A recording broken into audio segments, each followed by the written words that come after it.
everyone and welcome to my channel. My name is Sheba and I cannot thank you enough for tuning in to this video being run by a little nobody. I'm quite literally little, but I am not nobody. But if you are here watching this video, you very much have read the headline and you know the headline? I don't know, the video description, and you know what this video is about. So let's just get it out there, okay?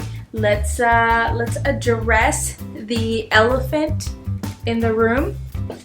This is the elephant in the room. Hey elephant, what's up? Yeah? Okay. Let's actually talk about the subject of the video. So, peeing when you lift heavy. So if you are a girl watching this video, if you're a guy watching this video, I'm not really sure why you're watching this unless you're like a coach or a trainer and you have other clients. But if you're a girl watching this video, there is a very good chance you pee when you lift heavy or when you lift and you're not sure why and you're freaking out and you're like sitting on your stability ball doing the shit out of Kegels, owning that shit, thinking that that's going to solve the problem.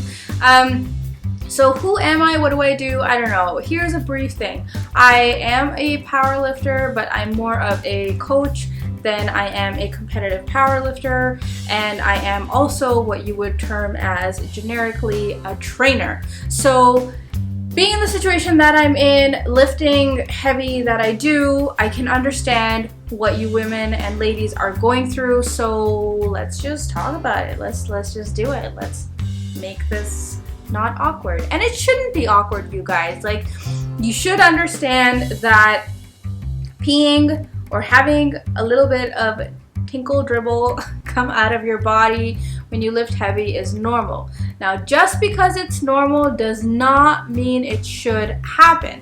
So let's talk about what the main reason is that people think they pee when they squat, or ladies. So the main thing is women think that their pelvic floor is weak, right? You thought about that too. You started Googling pelvic floor exercises and you started doing Kegels, and you'd sit in the toilet, you pee a little and then you stop it, then you pee a little bit and you're like, wait, I got this. I can control this shit. Why am I still doing it when I squat or when I deadlift? Maybe I can just clench the muscles and make it not come out, right? And then you realize, wait a minute, I'm not even drinking that much water. So you start doing all the things you can think of so you're just dry and you don't pee, like you're just dehydrated and you don't pee when you're lifting. And then when you go to lift, there you go again. You clench the bar, you listen to your heavy metal, you think you're badass, you think you're gonna own the world, and then all of a sudden it's like, oh shit, you can feel the pee coming out again, and you're like, what is going on? You go to the bathroom, you do what you can do, but you're frustrated, right? So here's the thing. One of the reasons that people think they pee is obviously the weak pelvic floor, which can be the case if you are someone who's just had a baby, or someone who's been through surgery, someone who actually does have any reason for a pelvic injury or anything like that. Yes, you should do Kegels. That they might be one of the things that help you. But here's the thing. If you are lifting heavy and you have like a strong base, it's something that, you know, maybe freaks you out. The other thing that you need to consider is there might actually be too much intra-abdominal pressure that's creating the load onto the bladder and pushing your pee out. Okay, so what do I mean by that? All right, so let's look at what we do, right? We will load the bar. Let's say we're squatting, because I can't demonstrate a deadlift in this tiny little video.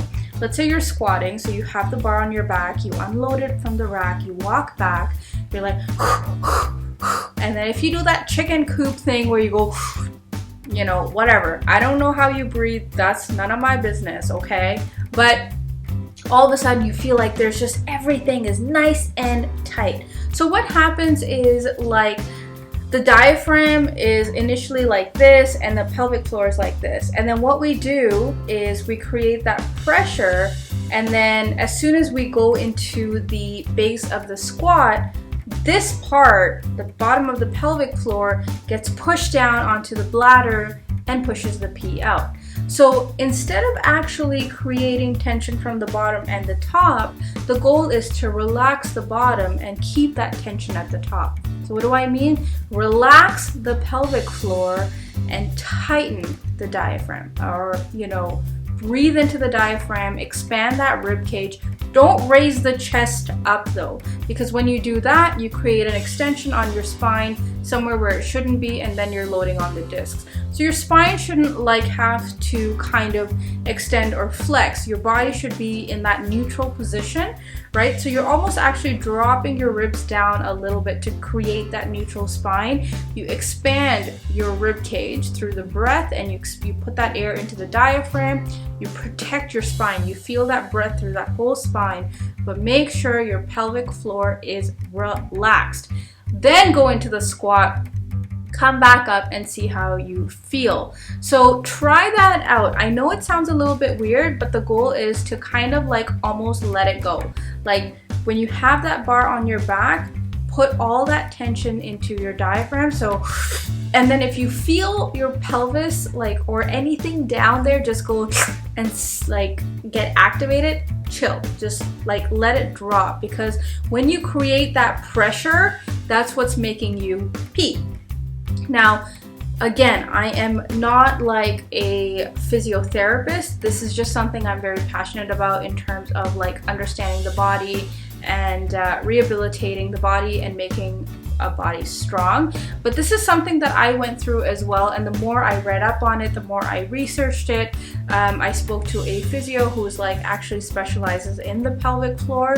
That's when I understood that it's not always that the pelvic floor is weak. It actually could be the fact that it's just constantly on, right? So if you, I don't know, sometimes when you sneeze and pee comes out or whatever, all these sort of things happen, then they are indicators of a weak pelvic floor. But often the problem could be that you are just constantly keeping everything tight down there, and you just gotta let it relax, but make sure you keep that force in the diaphragm, if that makes any sense. So I don't know. I don't know. So try out what I'm saying. Even just try it with a mock lift. Pretend you have a bar on your back, create that same tightness, and see how you feel after that, and then come back to me and tell me if this helps. And the best thing you can do is give this video a thumbs up so I know that this helped you out and you liked it. Make sure you share this video with anyone else, that girlfriend who's told you about this thing. Just send this video to her, or tag her in it, or share it with her. And hopefully this helps you guys out a little bit more, become stronger, badass, just rule the world, because that's what I want to do. I want to create a generation of women who just take no shit, but just conquer and will just rule and will not stop at anything short of their goals. So thank you so much for tuning into this video. I really hope you guys enjoyed it. Please do not forget to subscribe to this channel. It will mean so much to me, and I will talk to you guys again very soon. Think strong always. Bye.